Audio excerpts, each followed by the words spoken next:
तो नाम का संकीर्तन वही उसका प्राण है।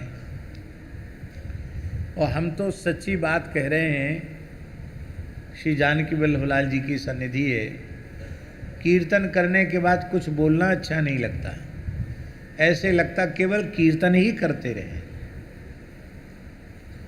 इतना सुख मिलता है भगवान नाम के कीर्तन में, क्यों न हो। प्रतिपदम पूर्णामृतास्वादनम, प्रतिपद में पूर्ण अमृत का आस्वादन कराने वाला श्री राम नाम है।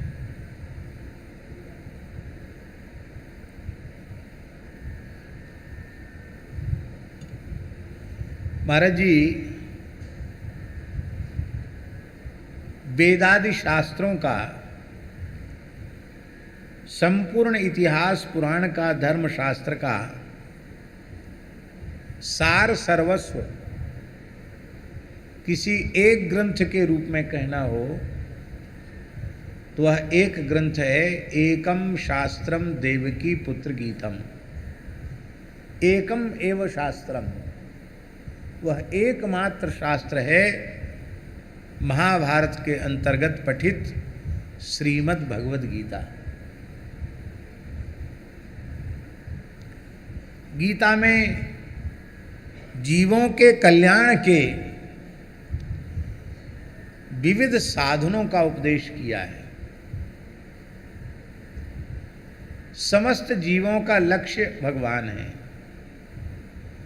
और उस लक्ष्य तक पहुंचने का जो मार्ग है, उसी मार्ग को महाराज जी साधन कहते हैं।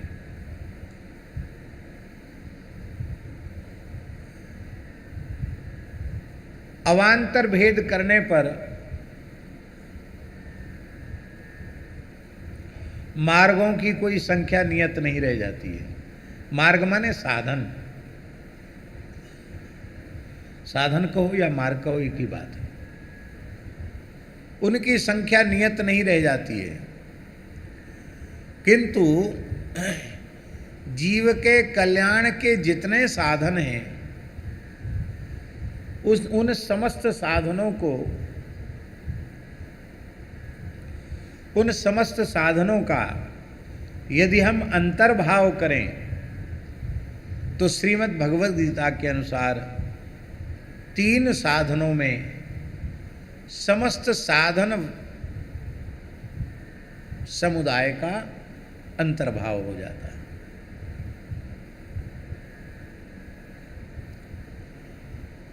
ज्ञान मार्ग,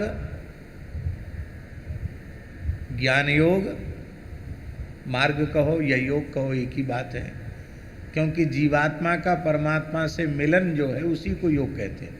मुख्यार्थ वही है, जीवात्मा को परमात्मा की अपरोक्षानुभूति का नाम योग है, तो जिस माध्यम से हो जाए। तो ज्ञान योग, कर्म योग और भक्ति योग, ये 3 है। माने गीता में जो कुछ भी 18 अध्यायों में कहा गया उसका सार सर्वस्व है महाराज जी ज्ञान योग, कर्म योग और भक्ति योग। किंतु एक प्रश्न है, हमारी बात को एकदम एकाग्र चित्त होकर के सुनना, सावधानतया शृणु, और सावधान होकर के सुनना जो हम कहना चाहते हैं या कहने जा रहे हैं। ईमानदारी से साधक यदि आत्मनिरीक्षण करने बैठे, जैसा कि वह दूसरों के गुण दोष के संबंध में विचार करता है, वही पद्धति अपने लिए अपनावे, आत्मनिरीक्षण करे,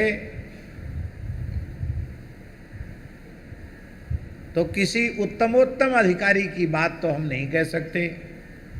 हमारे जैसे जो संसार के सबसे घटिया प्राणी हैं, वो तो हाथ खड़े कर देंगे कि हे श्री जानकी वल्लभलाल जी, हे श्री राधा वल्लभलाल जी, हे युगल सरकार, हे समस्त आचार्य वृंद, हमारी पात्रता न तो ज्ञान योग की सिद्ध हो रही है, ना ही कर्म योग की सिद्ध हो रही है, ना ही उपासना योग, ज्ञान कर्म उपासना या भक्ति योग कहें, उपासना योग कहो या भक्ति योग कहो, दो बात नहीं, एक ही बात है, भक्ति योग।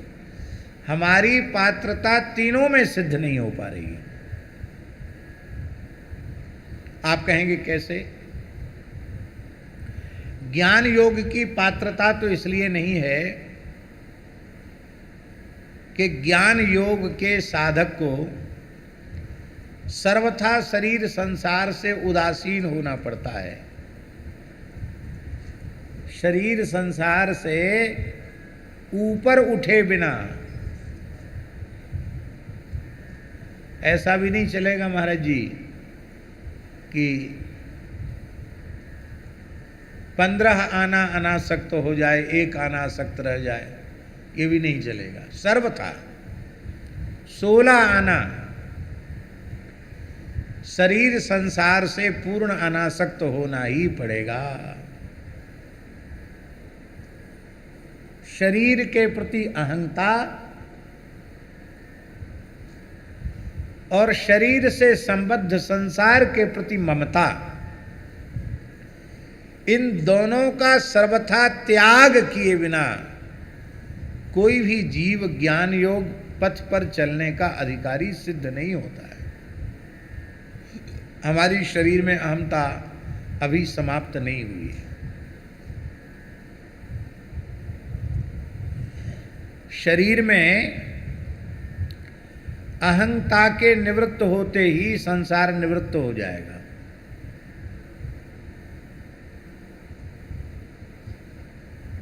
महाराज जी भी विराजमान हैं, जगत गुरु जी, और राधा गोविंद कुटी वाले महन जी महाराज भी विराजमान हैं। भागवत जी के बहुत अच्छे वक्ता हैं।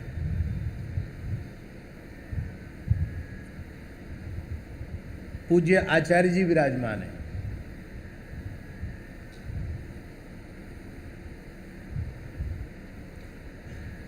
वैकारिक तामस और तेजस त्रिविध अहंकार से ही 16 प्रकार के भूत उत्पन्न होते हैं, और यही संपूर्ण पिंड ब्रह्मांड का विस्तार है। माने यदि हम कहें इस पिंड ब्रह्मांड का बीज अहम है, तो इसमें कोई अन्यथोक्ति या अतिशयोक्ति नहीं होगी, ये यथार्थ है।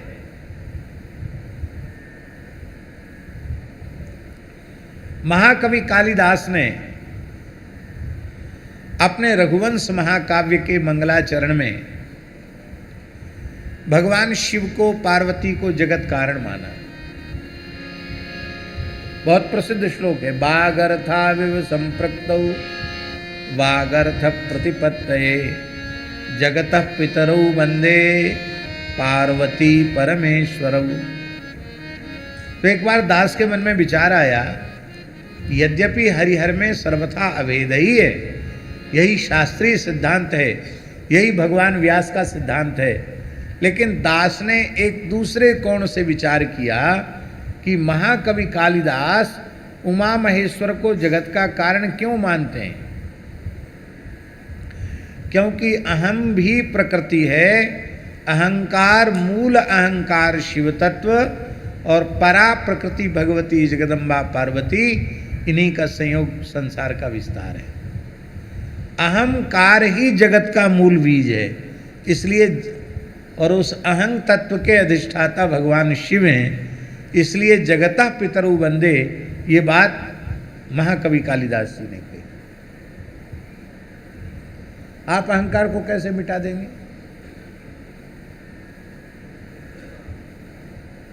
सारा संसार ही अहंकार से चल रहा है। कैसे उठ जाओगे आप अहंकार से ऊपर?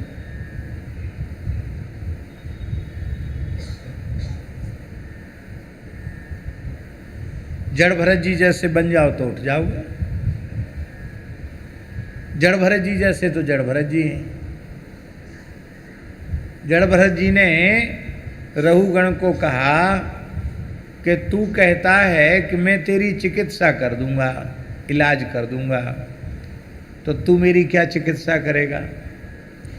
अरे जैसे कोई व्यक्ति इस धरती पर रुष्ट हो जाए, पृथ्वी पर रुष्ट हो जाए और हाथ में डंडा लेकर धरती पीटने लगे, तो पीटने वाले के पीटने का श्रम व्यर्थ जाएगा। हो सकता है डंडा टूट जाए पीटते पीटते, हो सकता है डंडा पीटते पीटते टूट जाए, पीटने वाले के हाथ में छाले पड़ जाएं, डंडे का बिगड़ जाएगा, पीटने वाले का बिगड़ जाएगा, धरती का कुछ नहीं बिगड़ेगा। देह पृथ्वी है, इसको कूट डालो, पीस डालो, छेद डालो, जला डालो, इसका हमसे क्या लेना देना है। इसलिए मेरी यह समझ में नहीं आता कि तू कहता है कि मैं तेरी चिकित्सा करूंगा, तो मेरी क्या चिकित्सा करेगा? और तू कहता है कि तुम बहुत जवान हो अथवा बहुत बूढ़े हो,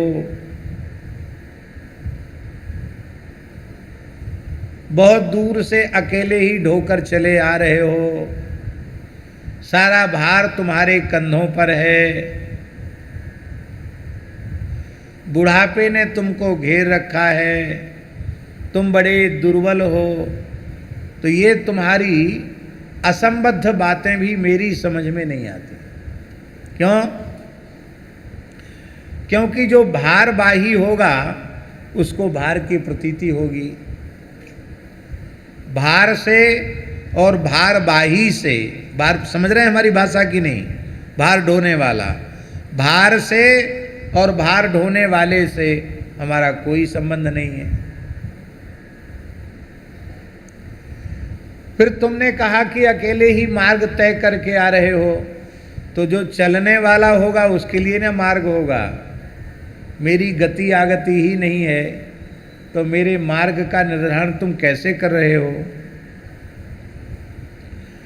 तुम कहते हो कि मैं कमजोर हूं या मोटा तगड़ा हूं। स्थूलता कृशता जिसका धर्म होगा उसको उसकी प्रतीति होगी। न मैं कमजोर हूं न मैं मोटा तगड़ा हूं। जो बालक होगा, जो युवा होगा, जो वृद्ध होगा, उसे अनुभूति होगी कि मैं बालक हूं कि युवा हूं कि वृद्ध हूं। मैं कैसे कह सकता हूं कि मैं क्या हूं? मैं तो इतना समझता हूं, किसी कारण से ये जीव जो भगवान का अंशभूत है शरीर में अहम बुद्धि कर लेता है, तो उसके लिए सारा संसार अहंकार से ही संसार उत्पन्न हो जाता है। फिर वो मार्ग देखता है तो उसके लिए मार्ग बन जाता है।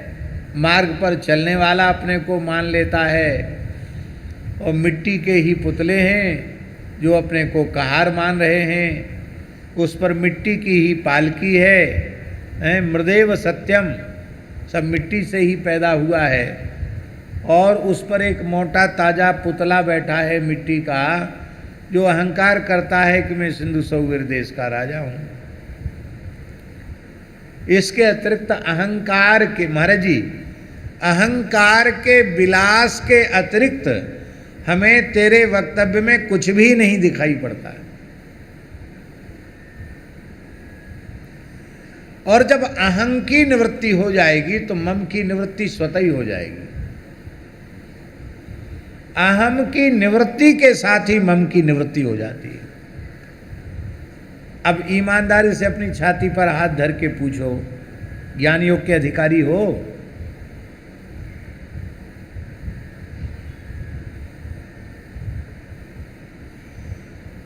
पहले तो इहामुत्र फल भोग विरागा, ऐहिलौकिक पारलौकिक भोगों से पूरा मन हट जाना चाहिए।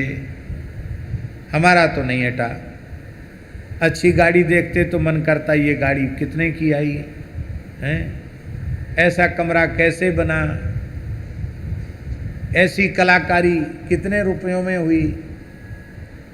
तो ये जिज्ञासा यदि मन में उत्पन्न हो रही है, ललक पैदा हो रही है, इसका मतलब उसकी अभिप्सा है, उसकी प्राप्ति की इच्छा है। अभी रूप रसगंध शब्द स्पर्श के पदार्थों को बटोरने की भी इच्छा हो रही है, उनको भोगने की भी इच्छा हो रही है, और उनके भोग में स्वाद भी आ रहा है। तो हम झूठे ही आप लोगों के बीच में ऐसी घोषणा कैसे कर सकते हैं कि हम ज्ञान योग के उत्तम अधिकारी हैं? हमको लगता है हम ज्ञान योग के अधिकारी नहीं हैं। महाराज जी, ये अहंकार इतना सूक्ष्म है कि मैं अहम शून्य हूं, यह भी एक अहंकार है। अब आप विचार करो, मुझ में अहंकार नहीं है, यह भी एक बड़ा भारी अहंकार है कि मैं अहम शून्य हूं। कैसे बचोगे? हमारे पूज्य गुरुदेव श्री भक्तमाली जी महाराज कहते थे कि श्री गुरु गोरखनाथ जी और उनके गुरुदेव श्री मत्स्येंद्र नाथ जी दोनों ही सिद्ध पुरुष थे। मत्स्येंद्र नाथ जी साक्षात नारायण का अवतार नाथ परंपरा में माने जाते हैं, और गोरखनाथ जी साक्षात शिवावतार माने जाते हैं। तो दोनों ही बड़े उच्च कोटि के। गोरखनाथ जी आगे आगे चल रहे थे, मत्स्येंद्र नाथ जी पीछे चल रहे थे।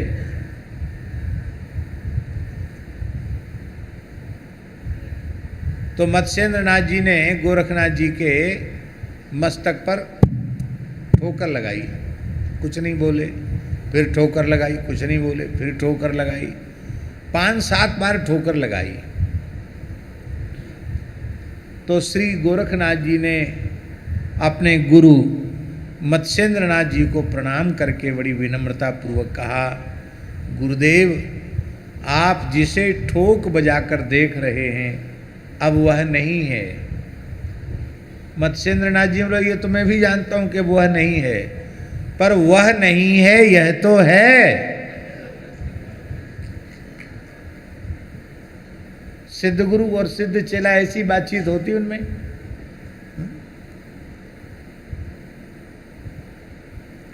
हम लोगों जैसी थोड़ी बातचीत होती।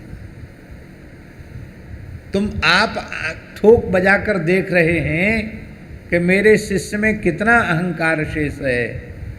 तो जिसे आप ठोक बजाकर देख रहे हैं वो अब नहीं है। वो नहीं है वो तो हम जानते हैं, लेकिन वह नहीं है यह तो है। मैं अहम शून्य हूं, इस बात का अहंकार तो है। अहम शून्य होते ही संसार का कोई व्यक्ति तुम्हारा अपमान नहीं कर सकेगा, और संसार का कोई व्यक्ति तुम्हारा सम्मान नहीं कर सकेगा। आप कहेंगे ये कैसे संभव है? अपमान की अनुभूति करने वालों को अपमान होता है, सम्मान की अनुभूति करने वालों को सम्मान का अनुभव होता है। और सम्मान अपमान की अनुभूति तब तक है जब तक देह में अहम बुद्धि है।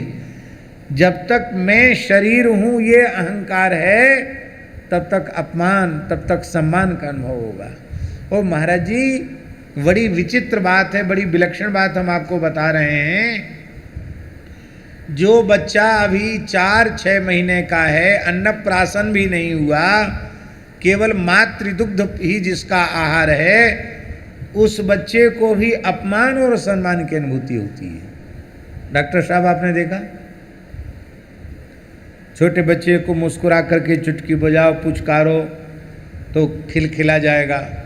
उसको थोड़ी कड़ी नज़र से देखो तो नाराज हो जाता है, उसको अपमान की अनुभूति हो जाती है।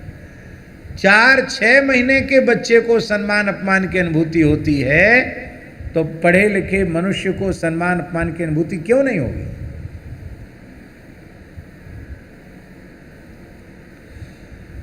स्थूलता, कृशता, आदि व्याधि, हानि, लाभ, सुख दुख, ये सारे जन्म मृत्यु, ये सारे जो द्वंद्व हैं, इनका संबंध केवल और केवल शरीर से है।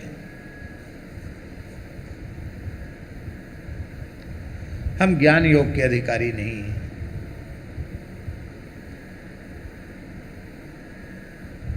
आप लोगों में कोई होंगे तो हम उनको प्रणाम करते हैं, हम नहीं हैं, क्योंकि हमारी अहमता और ममता दोनों ही बनी भई हैं, निवृत्त नहीं हुई है।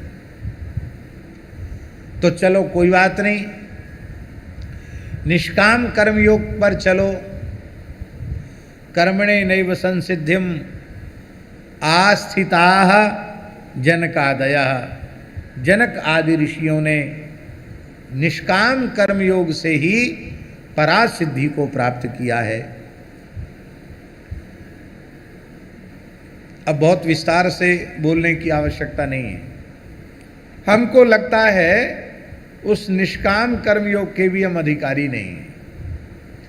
एक छोटा सा उदाहरण हम प्रस्तुत कर रहे हैं। महर्षि याज्ञवल्क ऋषियों के साथ श्री मिथिला में जनकपुर धाम में चातुर्मास्य कर रहे थे।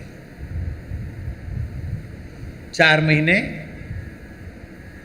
श्री कमला जी के तट पर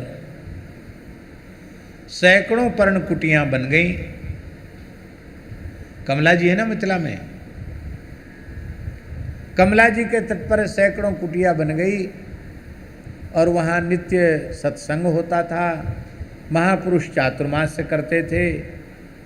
पर जब सच्चर्चा आरंभ होती तो तभी आरंभ करते थे महर्षि याज्ञवल्क जब मिथिला महाराज श्री जनक जी महाराज विदेहराज उस सभा में आकर प्रणाम पूर्वक विराजमान हो जाते, तभी मंगलाचरण पूर्वक वे कहना आरंभ करते। बुरो मत मानियो, पूरी शंकराचार्य जी कहते हैं बुरा न मानो होली है। मेरे सन्यास धर्म को कलंकित कर दिया, दूसरे दिन के लिए एक हरितकी का संग्रह क्यों कर लिया। भिक्षा के निमित्त गए साधु ने स्त्री से बातचीत कर ली, इससे उसे सेवा से पृथक कर दिया। अपने संपूर्ण जीवन में 1 इंच भूमि कहीं नहीं खरीदी, अपने नाम से कोई मठ मंदिर या कुटा स्पर्श किया, न कामनी का स्पर्श किया। गजपति महाराज जो जगन्नाथ भगवान के प्रथम सेवक हैं, उनको भी अपना प्रेमालिंगन तब प्रदान किया जब वो भाव विह्वल होकर गोपी गीत गा रहे थे। तब कथामृतम तब जीवनम, तब महाप्रभु जी ने उनको हृदय से लगाया। नहीं तो रजोगुणी लोगों से महाप्रभु जी का क्या लेना देना। वे श्रीमन महाप्रभु जी जिन्होंने इतनी अद्भुत अनुपम निष्ठा से सन्यास धर्म का निर्वाह किया, वे कह रहे हैं नाहम विप्रः, मैं ब्राह्मण नहीं हूं, जबकि पवित्र कान्य कुब्ज विप्र कुल में उनका जन्म हुआ है। पंडित श्री जगन्नाथ मिश्र कान्य कुब्ज कुल भूषण है। नाहम विप्रो न च नरपति, राजा भी नहीं, वैश्य भी नहीं हूं, शूद्र भी नहीं हूं, ब्रह्मचारी नहीं हूं, वानप्रस्थी नहीं हूं, यति नहीं हूं। आखिर आप हो क्या? बोले गोपी भर्तु पद कमलयोर दास दासानुदासा। श्री गोपीनाथ प्रभु के चरण कमलों का कोई सेवक, उसके चरण कमल का कोई सेवक, उसके भी चरण कमल का कोई सेवक, उसके भी चरण कमल का सेवक मैं हूं।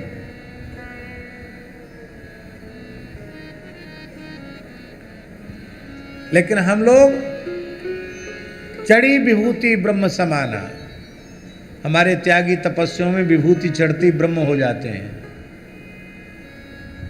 बुरो मत मानियो महाराज जी, लाल कपड़ा लेते ही एकदम ब्रह्म हो जाते हैं, अहम ब्रह्मास्मि। और लाल सफेद पीले का कोई भेद नहीं है। इसलिए हमने एक मौलिक बात कही, अचला लंगोटी लेते ही भगवान मिले कि नहीं मिले, किसको मिले ये तो भगवान जाने, जिसको मिले हों वो जाने। लेकिन मैं साधु हूं, मैं महात्मा हूं, इस बात का अहंकार जरूर भीतर आ जाता है। सब दुनिया है। आगे की बात हम कहेंगे नहीं, त्यागियों के मुंह से ही शोभा देती है। दुनिया के आगे क्या लगाते हैं वो हम नहीं लगाएंगे।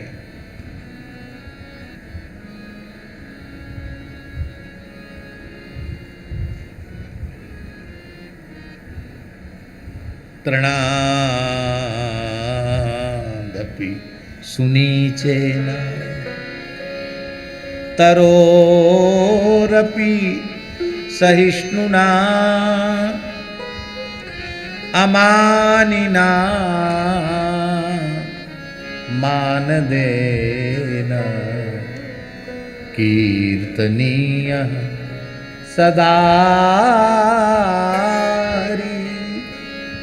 अमानिना मानदेन कीर्तनीया सदारि।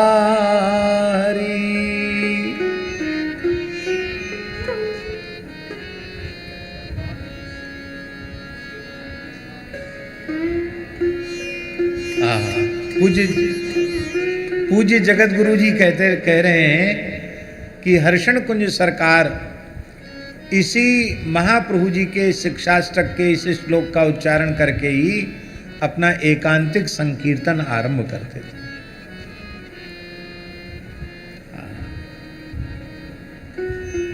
वो तो भावना हमारे में आई नहीं महाराज जी। तृणादपि सुनीचेन, तरोरों पे सहिष्णुना भी नहीं आई। एक कहो तो 10 सुन लो, 10 कहो तो 100 सुन लो। ईंट का जवाब पत्थर से देंगे, ये हमारी भावना है।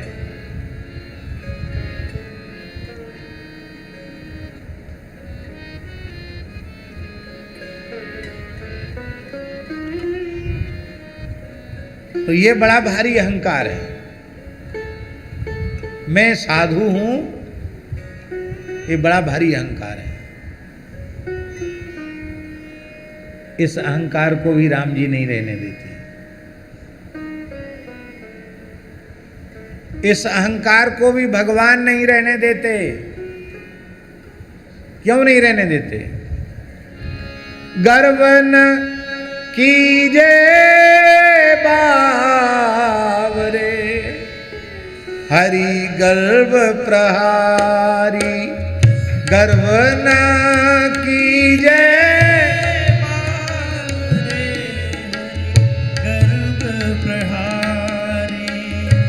गर्व न कीजे बावरे हरि गर्व प्रहारी।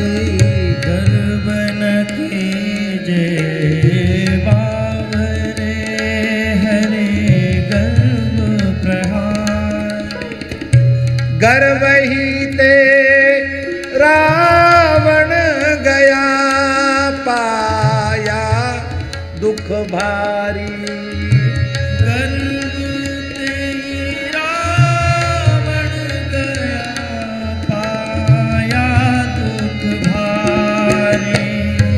गर्व न कीजे बावरे हरि गर्व प्रहारी। गर्व न कीजे बावरे हरि गर्व प्रहारी। जरन खुदी रघुनाथ के मन नाही सुहाती। जरन खुदी रघुनाथ के मन नाही सुहाती। दूसरों के उत्कर्ष को देखकर ईर्ष्या करना और स्वयं श्रेय लेने की भावना रखना। मैंने ऐसा किया, मैंने ऐसा किया, मैं ऐसा कर सकता हूं, मैंने ऐसा कर दिया, मेरा किया हुआ ही सब हो रहा है। ये दो चीजें भगवान को प्रिय नहीं। जरन खुदी रघुनाथ के मन नाही सुहाती। जरन खुदी रघुनाथ के मन नाही सुहाती। जाके जिय अभिमान है ताकि तोरत छाती। जाके जिय अभिमान है ताकि तोरत छाती। गर्व न कीजे बावरे हरि गर्व प्रहारी। गर्व न कीजे बावरे हरि गर्व प्रहारी।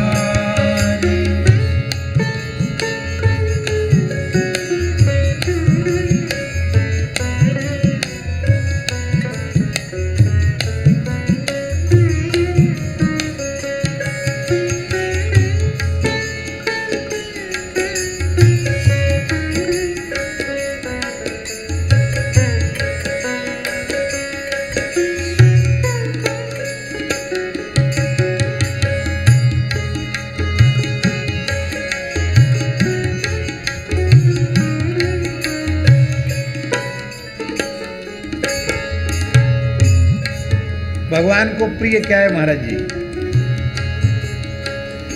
एक दया अरु दीनता ले रहिए भाई। एक दया अरु दीनता ले रहिए भाई। चरण गहो जाए साधु के रीझे रघुराई। चरण गहो जाए साध के रीझे रघुराई। गर्व न कीजे बावरे हरि गर्व प्रहारी। गर्व न कीजे बावरे हरि गर्व प्रहारी।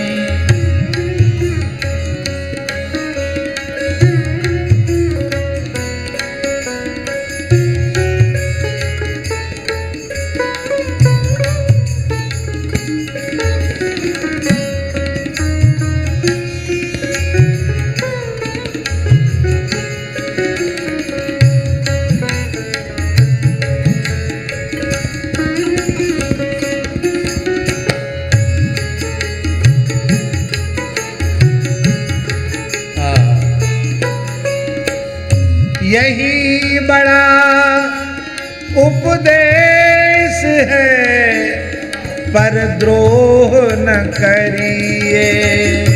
यही बड़ा उपदेश है पर द्रोह न करिए। कह मलूक हरि सुमीर के भवसागर तरिए। कह मलूक हरि सुमीर के भवसागर तरिए। गर्व न कीजे बावरे हरि गर्व प्रहारी। गर्व न कीजे बावरे हरि गर्व प्रहारी। गर्व न कीजे बावरे हरि गर्व प्रहारी। गर्व न कीजे बावरे हरि गर्व प्रहारी।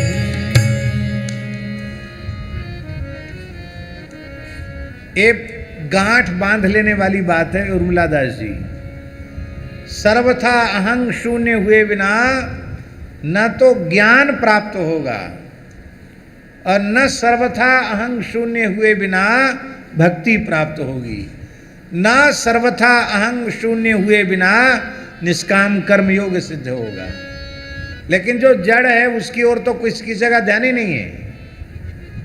बातें हम सब लंबी चौड़ी बना रहे हैं।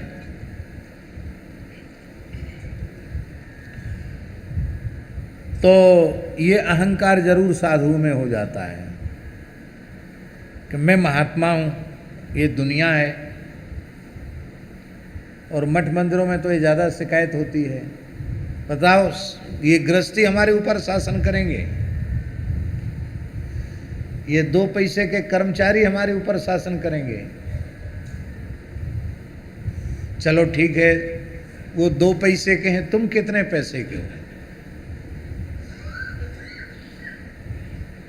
पैसे से अपना मूल्यांकन कर रहे हो, तुम कितने पैसे के हो?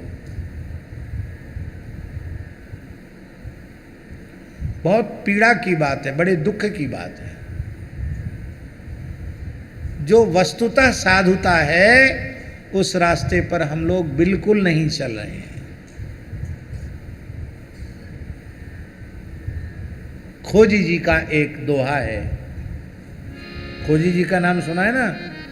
हमारे वैष्णवों के चतुर्थ संप्रदाय में 52 द्वारे हैं, उन द्वारों में एक खोजी जी का भी द्वारा है।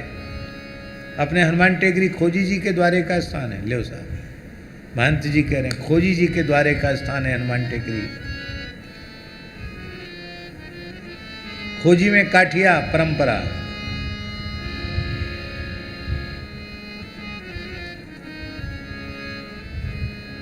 तो खोजी जी का एक दोहा है आचार्य जी।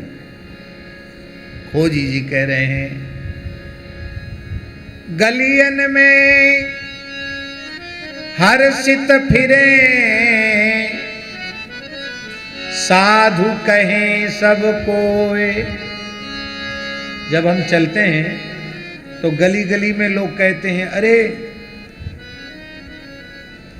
गली गली में लोग कहते हैं कि अरे खोजी जी तो परम साधु हैं, खोजी जी तो परम संत हैं।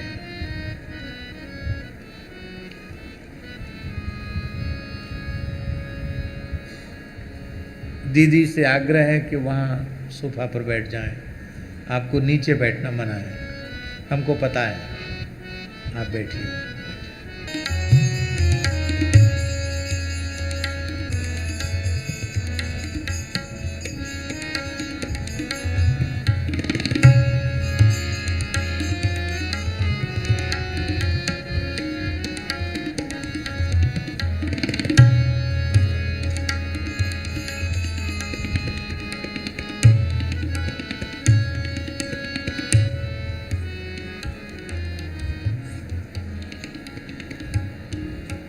तो महाराज जी खोजी जी का दोहा हम बोल रहे थे, गलियन में हर्षित फिरे साधु कहें सब कोय। हम लोगों की दशा यही है, हमको कोई साधु कहे तो लगता है बहुत हल्का कह दिया। संत शिरोमणि कहना चाहिए, संत मुकुटमणि हमको लोग कहें तो हमको ज्यादा अच्छा लगे। रसिक भी नहीं, रसिक शिरोमणि हमको कोई कहे तो हमको ज्यादा अच्छा लगेगा।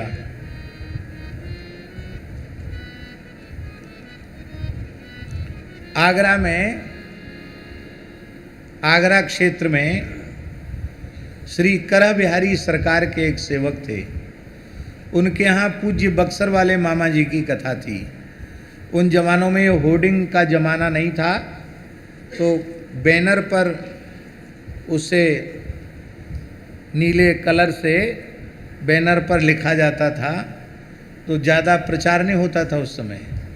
तो बैनर पर कलम से लिखा हुआ था, संत शिरोमणि श्री नारायण दास जी भक्तमाली मामा जी की कथा, ऐसा कुछ लिखा होगा।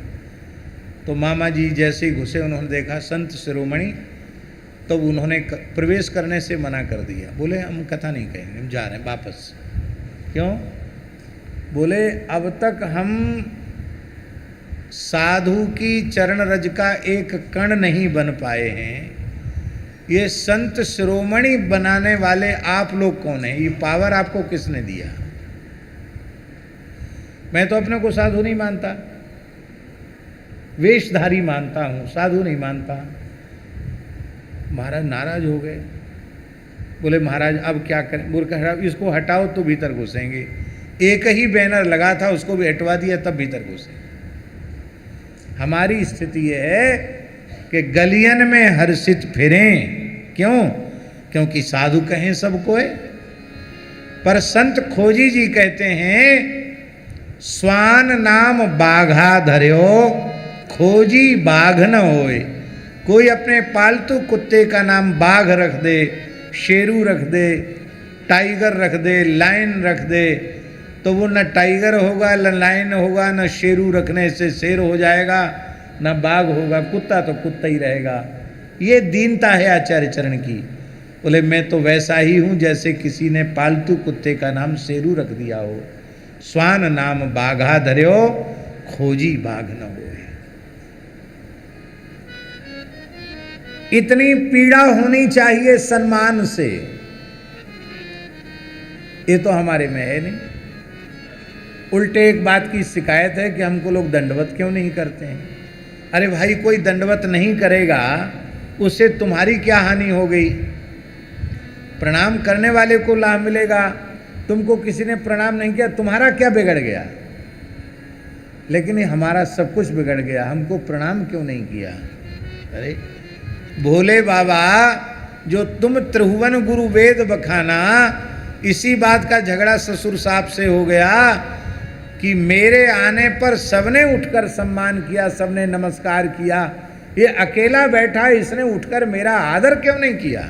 ले साहब, गाली नहीं दी, धक्का नहीं दिया, अपमान नहीं किया, पर ये सम्मान की भूख वालों को बिना अपमान की अनुभूति हो जाती है।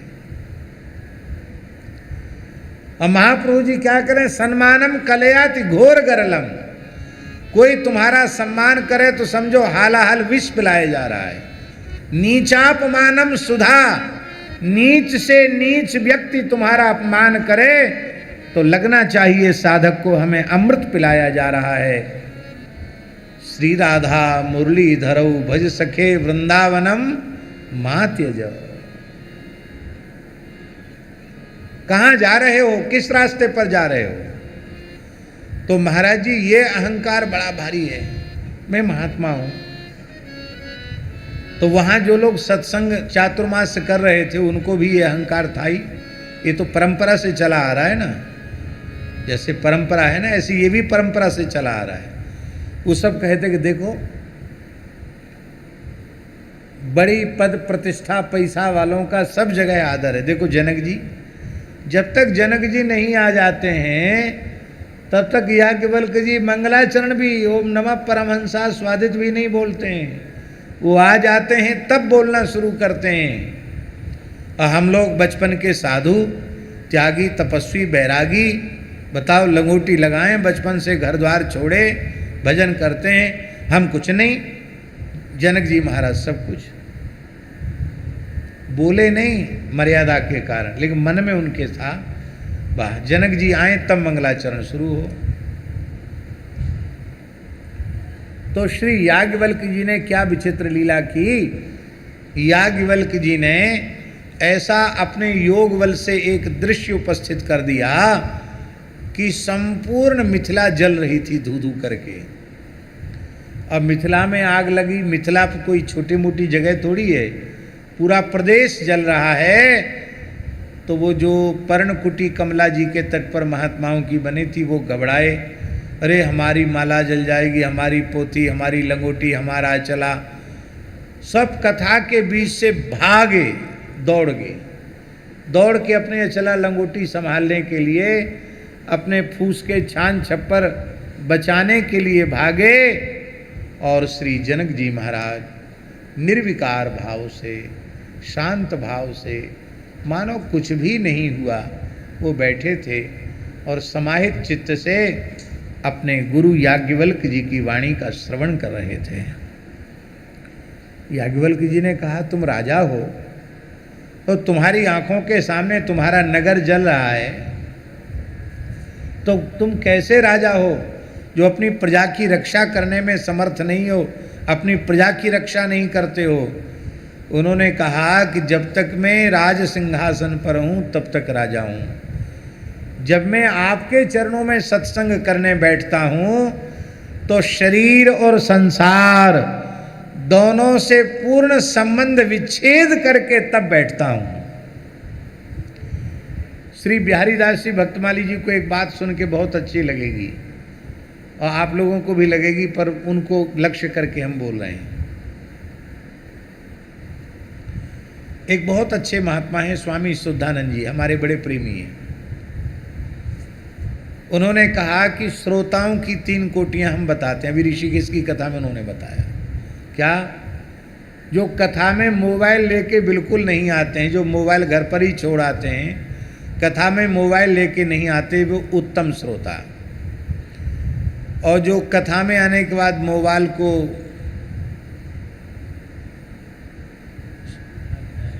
क्या कहते हैं, उसको साइलेंट कर देते हैं। साइलेंट माने चुपचाप, उसको साइलेंट कर देते हैं, साइलेंट बोलते हैं ना, तो साइलेंट कर देते हैं, वो मध्यम श्रोता।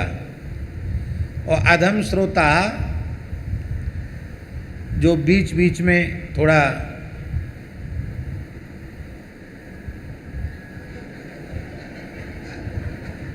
ऐसे करके देख लेते हैं, फिर कोई जरूरी सत्संग से जरूरी कुछ नहीं है, पर बगल वाले को कहेंगे कहीं बगल वाला उनके प्रति हीन भावना न करे, क्या बहुत जरूरी फ़ोन है, बाहर चलना। बाहर जाके भले ही चाय पिएं, पकोड़ा खाएं, भजिया खाएं, अखबार पढ़ें, समाचार सुने, कौन हार रहा कौन जीत रहा है ये सुने, पर कथा में उन्हें बिच्छू काटता है, किसी न किसी बहाने से भागना है। तो बोले महाराज जी ये किसी पुराण में नहीं लिखी है, ये पहली बार बता रहा हूँ। कथा में जो मोबाइल लेके नहीं आता है वो उत्तम श्रोता, जो क्या कहता है साइलेंट कर देता है फ़ोन को, वो मध्यम। और जो कथा के बीच में हेलो ऐसे करता है वो अधमाधम है, उठ के चला जाता, उससे भी गया बीता है, दूसरों को विक्षेप करता है।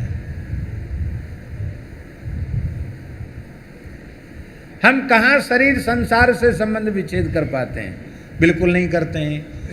तो महाराज जनक ने कहा प्रदीप्तायाम तो मिथिलायाम नमाम दह्यति कश्चन किंचन, इस मिथिला के जलने से मेरा कुछ भी नहीं जला, क्योंकि इससे मेरा कोई लेना देना नहीं है।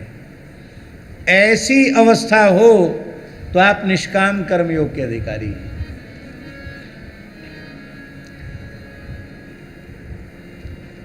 लोग कहते हैं हम तो कर्मयोगी हैं, आजकल के पढ़े लिखे लोग सीधे ही कहते हैं, जैसे कर्मयोग मानो मोदी ने झालमुड़ी खाई थी बंगाल में, झालमुड़ी वो भी बहुत मूल्यवान हो गई, बंगाल पूरा जीत गया, लेकिन वो झालमुड़ी जैसा समझते हैं लोग।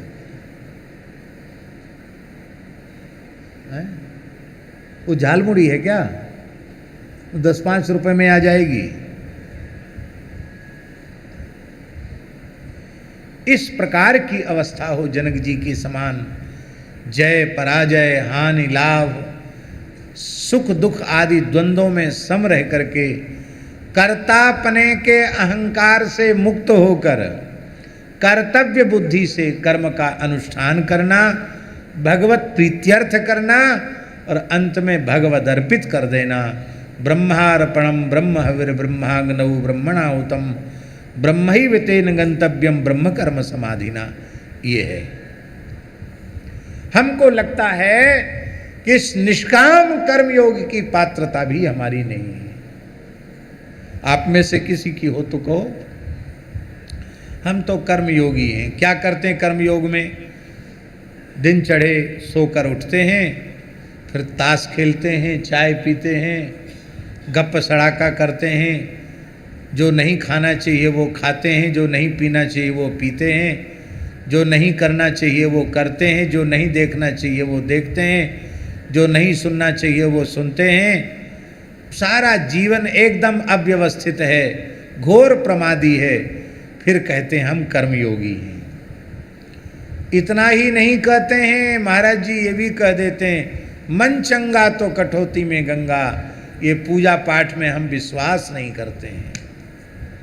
अरे मूर्खानंद, जो तुम ऊटपटांग काम कर रहे हो इसी से तुम्हारा मन चंगा होगा कि मन और अधिक बीमार हो जाएगा। मन चंगा होगा। शरणागत आश्रम में श्री राम नाम पाठोत्सव महामहोत्सव हो रहा है। जानकी वल्लभ लाल जी के चरणों में बैठकर खूब कीर्तन करो, रास दर्शन करो, संत वाणी श्रवण करो, सत्संग करो। इस निष्ठा से सुनो कि अब इस जीवन में हमें परिवर्तन लाना ही है। इस संकल्प को लेकर के अब यह शरीर अंतिम शरीर हो, यह जन्म अंतिम जन्म हो। अब लो नसानी अब ना नशे हो, इस निश्चय के साथ सुनना है तो मन चंगा होगा। नहीं तो मन चंगा कैसे होगा? जो तुम कर रहे हो इसी से मन चंगा होगा क्या?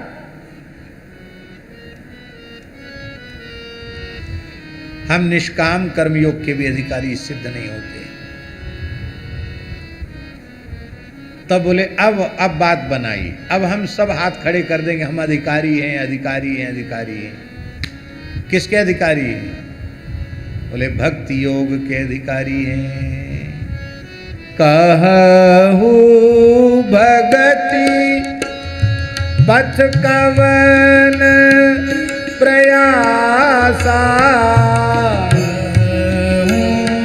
भगति पथ कवन प्रयासा, योग नमक जप व्रत उपवासा, योग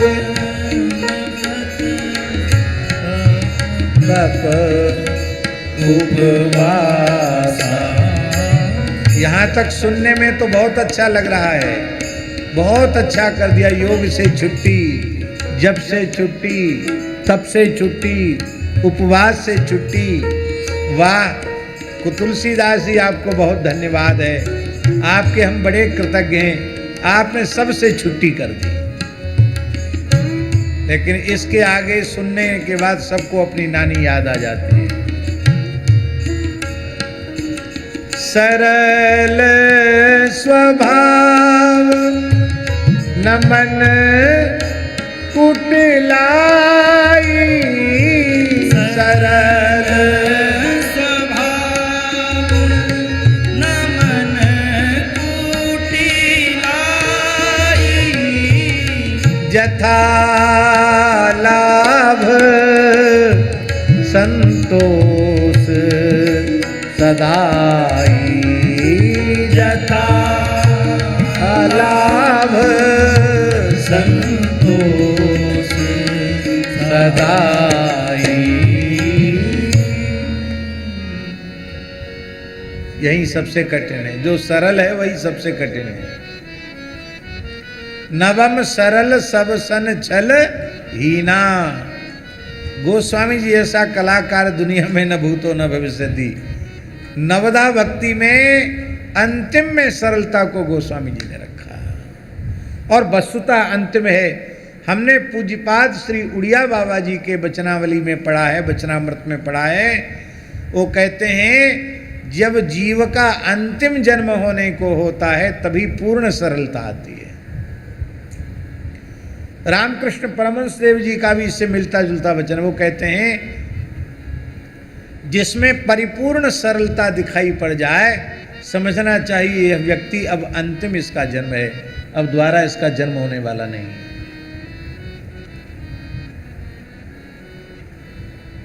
सरल स्वभाव न मन कुटिलाई, ये भी नहीं है, मन में कुटिलता भरी हुई है।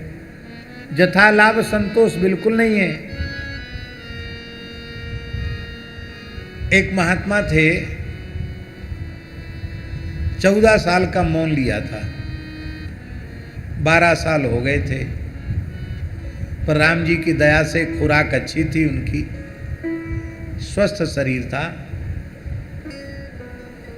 और कोई शुगर फुगर भी नहीं था। तो लड़ुआ गुलाब जामुन की कोई गिनती नहीं करते थे, बस छूट पट्टी हो। और मौनियों को गुस्सा थोड़ा जल्दी आता। क्यों? बोलने वाले कुछ ना कुछ अपनी भावना का व्यक्त कर देते हैं तो उनको गुस्सा कम आता है।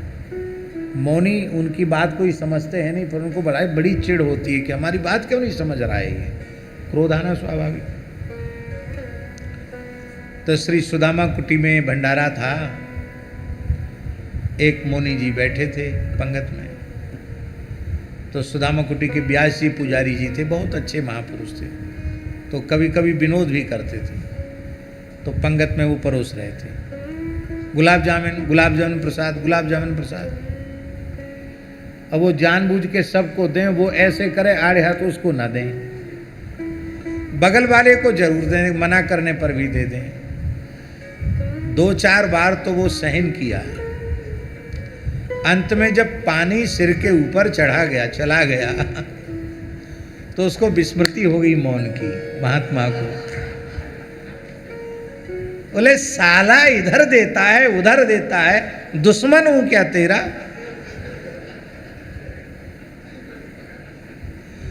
अब सब हंसते हंसते लोटपोट।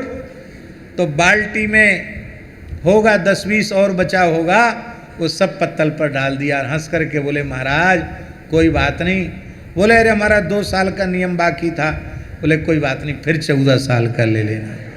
हमारे मौन की हालत ये है कि 4 गुलाब जामुन के पीछे हमारा 14 साल का नियम, जिसमें 12 साल पूरे हो गए, 2 साल केवल 4 गुलाब जामुन के पीछे चला जाता है। तो जथा लाभ संतोष सदाई कहाँ रहा? जथा लाभ संतोष सदाई भी नहीं रहा। न तो जथा लाभ संतुष्टि है, कभी संतुष्टि होती ही नहीं। न खाने से, न रहने से, न पीने से संतुष्टि नहीं होती। पूज्य सद्गुरुदेव श्री भक्तमाली जी कहते थे, हमें अपने संपूर्ण जीवन में किसी वस्तु से असंतोष नहीं हुआ। असंतोष और असुविधा, ये 2 शब्द हमारे पूरे जीवन में कभी आए ही नहीं। और हम तो अत्यंत निकट रह करके हमने देखा, किसी भी विकट से विकट परिस्थिति में भी उन्हें असंतोष नहीं होता, असुविधा नहीं होती। जितनी ज्यादा असुविधा हो उतनी ज्यादा वो सुविधा का अनुभव करते थे, प्रसन्नता का अनुभव करते थे। अद्भुत जीवन था। तो हम भक्ति योग के भी अधिकारी सिद्ध नहीं होते। और भक्ति योग में जो भक्ति योग की परिभाषा है वो तो ये है, तैल धारावत अविच्छिन्न अखंड भाव से भगवन नाम रूप गुण लीला की निरंतर जो स्मृति है, उस निरंतर स्मृति संतान का नाम है भक्ति योग। इसलिए तैल धारावत, एक बर्तन खाली बर्तन में और भरे तेल के बर्तन से तेल छोड़ा गया तो तेल की धार ऐसी सूत जैसी बन जाती है। और दूसरा उदाहरण आपको देखना हो तो कभी कोल्हू चलते हुए पुराना देखा है? हमने अपने बचपन में देखा है। एकदम एक बारीक तेल की लाइन चलती है। कई बार तो ऐसा लगता उस लाइन को देख करके कि तेल नहीं है, एक लकीर, कोई पतली सी कोई छड़ी स्थिर है, एक भाव से स्थिर है। ऐसे अखंड भगवान नाम रूप गुण लीला की स्मृति, इसको भक्ति योग आचार्यों ने माना है। अब अपनी अपनी छाती पे हाथ धरो, अखंड स्मृति है।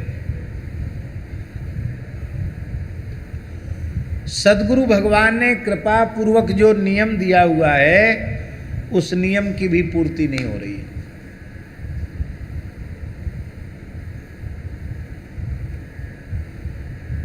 माला फेरने में भी, 10-20 माला फेरने में भी, पहले तो माला फेरने बैठेंगे इस ढंग से कि जिसमें नींद ना आती हो, दूर खड़ी हो तो आके शरीर में विराजमान हो जाए। हमारे जैसे बढ़िया तकिया वकिया लगा के पीछे टिक के, फिर थोड़ा ढीला ढाला हो के, फिर थोड़ा कपड़ा ओढ़ के, फिर थोड़ी देर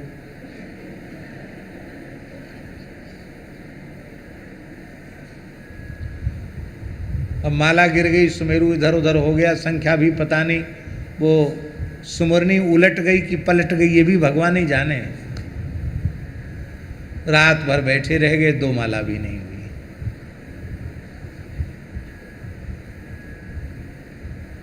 रुपया गिनने में नींद क्यों नहीं आती?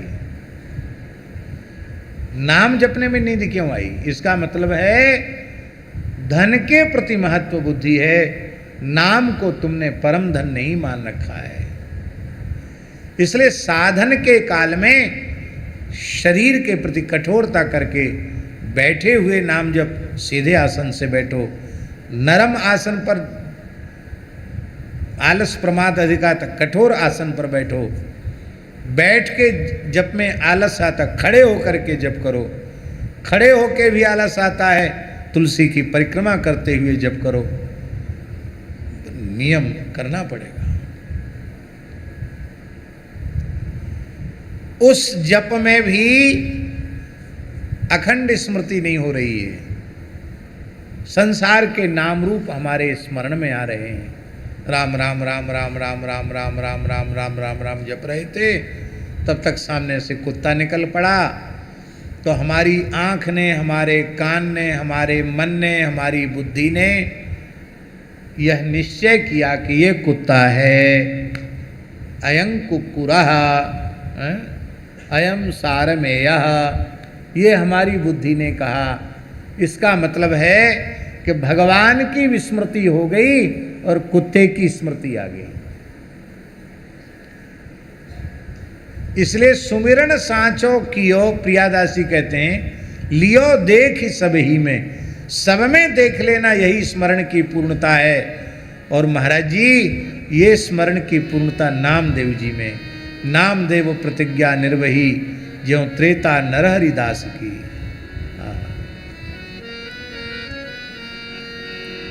सब में अपने आराध्य, कुत्ते में अपने आराध्य को देख लिया।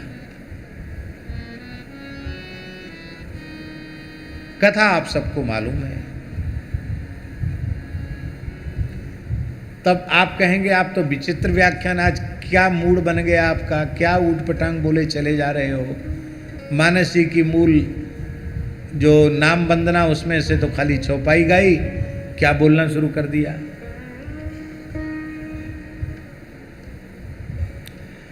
ऐसे ही है, हम अपने बस में नहीं हैं। अपने मन से जो सोचते हैं वो बिल्कुल नहीं बोल पाते, जो नहीं सोचते वही बोलने लग जाते हैं। इसका मतलब बुलवाने वाला कोई दूसरा है। भक्ति योग के भी हम अधिकारी सिद्ध नहीं होते। तब आप कहेंगे जब 3 ही मार्ग हैं जीव के कल्याण के, ज्ञान योग, कर्म योग और भक्ति योग, और तीनों में पात्रता हमारी है नहीं, तो क्यों अपना समय खराब कर रहे हो भाई। आप काहे को घर द्वार छोड़ के यहाँ आ गए, हम लोग क्यों आ गए, आप क्यों बैठे हो, क्यों उत्सव मना रहे हो। जाओ अपना अपना काम करो।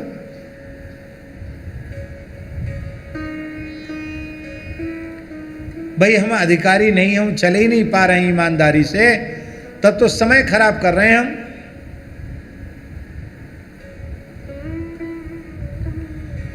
तब कौन ऐसा मार्ग है महाराज जी, फिर कौन ऐसा मार्ग है जिसके अधिकारी सब जीव हों, और वह है केवल और केवल श्री राम नाम।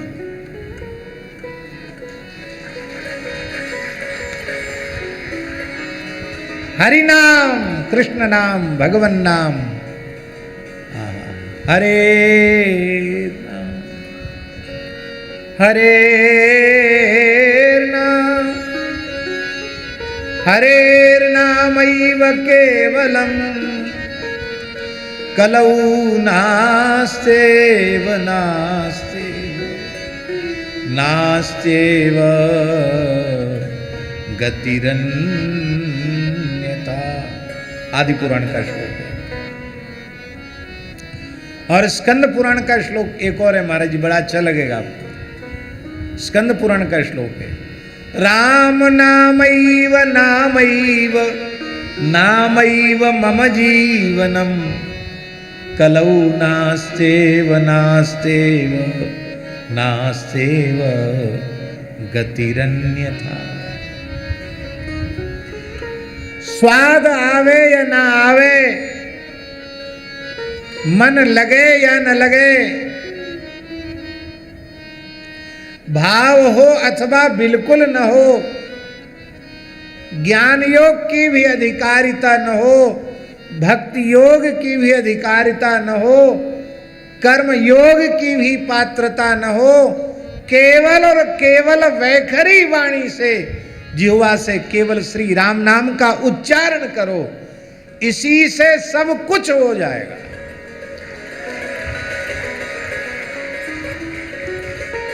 आप कहेंगे आपके कहने से हो जाएगा, आप इसको प्रमाणित करके दिखाइए। महाराज जी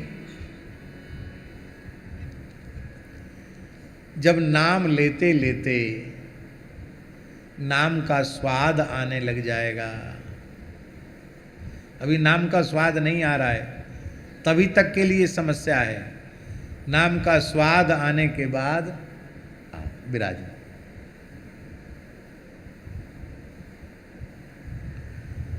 परिचित तो हैं इनसे। प्रगट अमित गुण प्रेम निधि धन्य विप्र जिन नाम धर्यो। श्री प्रेम निधि जी महाराज के ठाकुर श्याम जी, उनके सेवायत हैं आप, भक्तमाल में जिनका चरित्र है।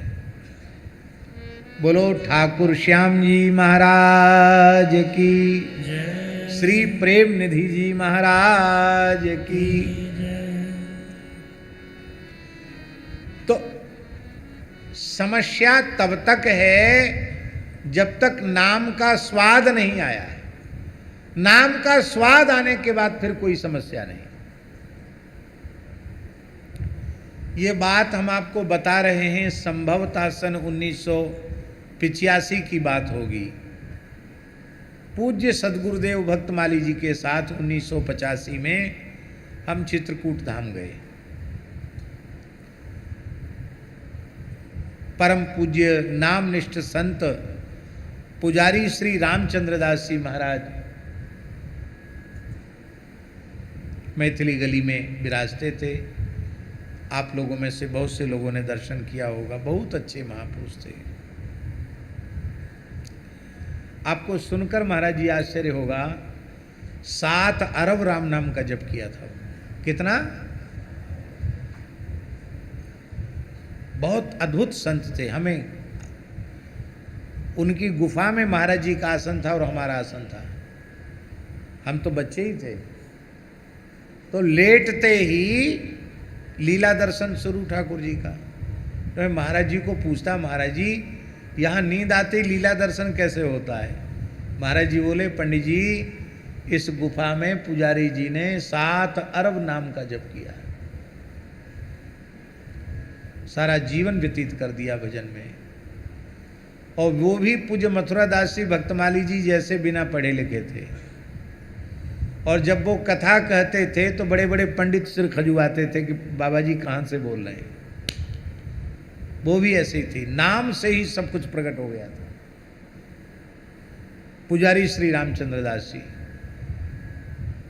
उन्होंने महाराज जी को बुलाया था। महाराज जी की कथा थी, हम भी साथ गए थे। तो पुजारी जी के पास ऐसे नाम जापक संतों का जमघट रहता था और उनको वो पूरी सुविधा देते थे जो भजन करने वाले हैं, और उनकी खुद सेवा करते थे पुजारी जी महाराज। उसमें सुविधाएं भी बहुत ज़्यादा नहीं थी, अब तो सुविधाएं बहुत बढ़ गई हैं। सुविधा बढ़ गई, भजन घट गया। सुविधा नहीं थी तो भजन अच्छा बनता था, सुविधा बढ़ गई तो भजन घट गया। तो राम जी एक महात्मा थे, बहुत अच्छा साधन उनका था। चित्रकूट में रहकर साधन कर रहे थे, मौन रहते थे। नित्य मंदाकिनी स्नान करते थे और नित्य श्री कामदगिरि भगवान की प्रदक्षिणा करते थे और फिर अपनी गुफा में घुस जाते थे और पुजारी जी उनको शाम को कुछ थोड़ा बहुत देते थे, दूध और एक आध रोटी, तो पूरे दिन कुछ नहीं लेते थे। शाम को केवल एक बार एक आध रोटी और थोड़ा दूध, साग, दाल, जो कुछ भी बचा मिल जाए वो लेते थे। इस तरह से भजन करते थे।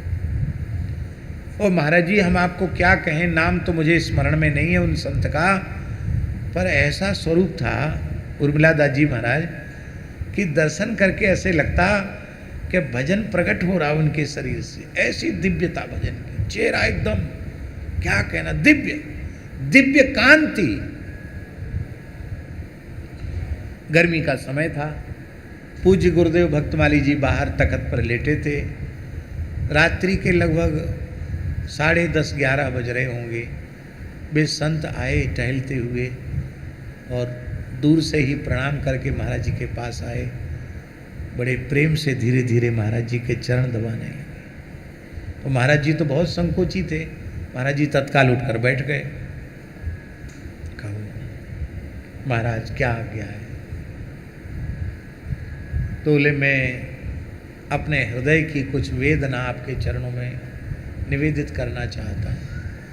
महाराज जी ने कहा कहिए। दास तो निकट ही था।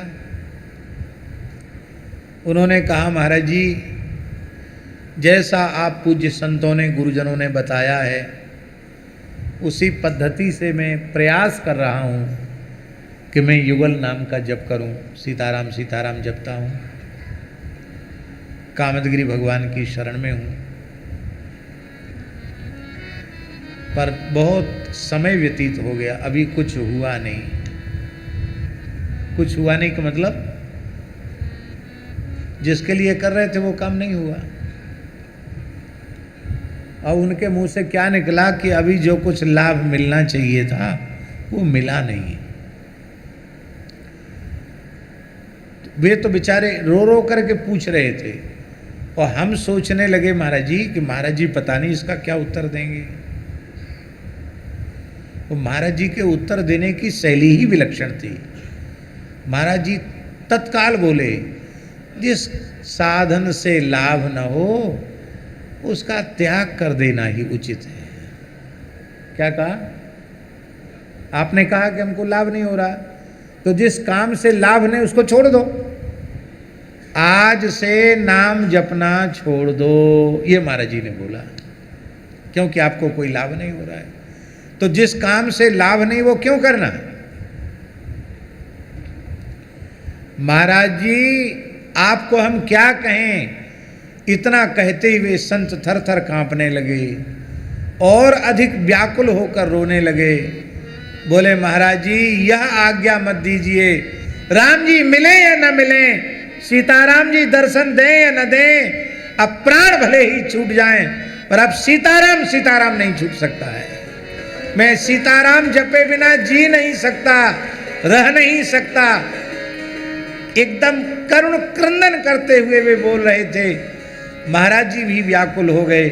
महाराज जी ने उन संत को उठा खींचा अपनी ओर, हृदय से लगाकर कहा बावरे, यही शब्द थे महाराज जी के, बावरे सब कछु तो मिल गयो और फिर ही कह रहे हो कि मैं कछु नहीं मिलो। महाराज जी ब्रजभाषा में बोले सब कछु तो मिल गयो। नाम का सबसे बड़ा फल है नाम में प्रेम हो जाना। अभी कल हम लोगों ने चर्चा की कि नाम रूप लीला धाम में अंतर नहीं है, तो नाम में प्रीति, साक्षात भगवान में प्रीति है।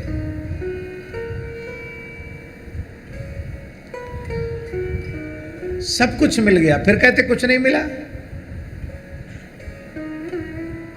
इसलिए जो चाहते हो वो भी मिल जाएगा। बस उन संत ने कहा महाराज जी समाधान हो गया। बोले और क्या करना है बताओ, और क्या करोगे? यही करो। तो स्वाद आने के बाद फिर नाम छूटेगा नहीं। फिर अब कैसे, अब कैसे छूटे,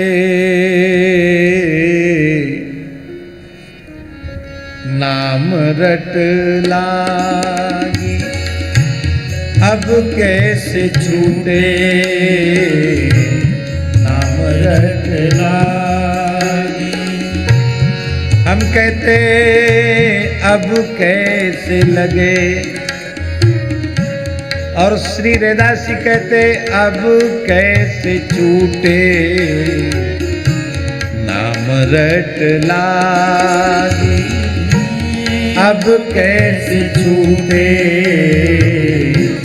नाम रट लागी। प्रभु जी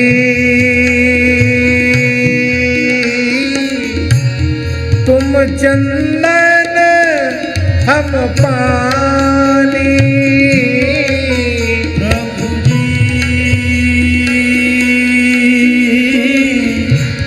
तुम चंदन हम पानी, जाकी अंग अंग बास समानी।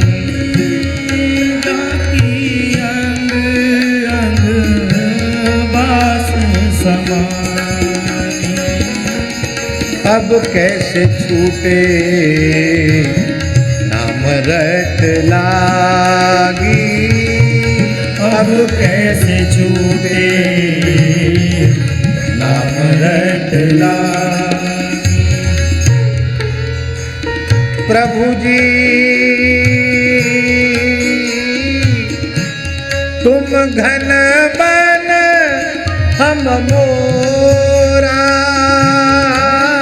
प्रभु जी तुम घनवन हम मोरा, जैसे चितवत चंद्र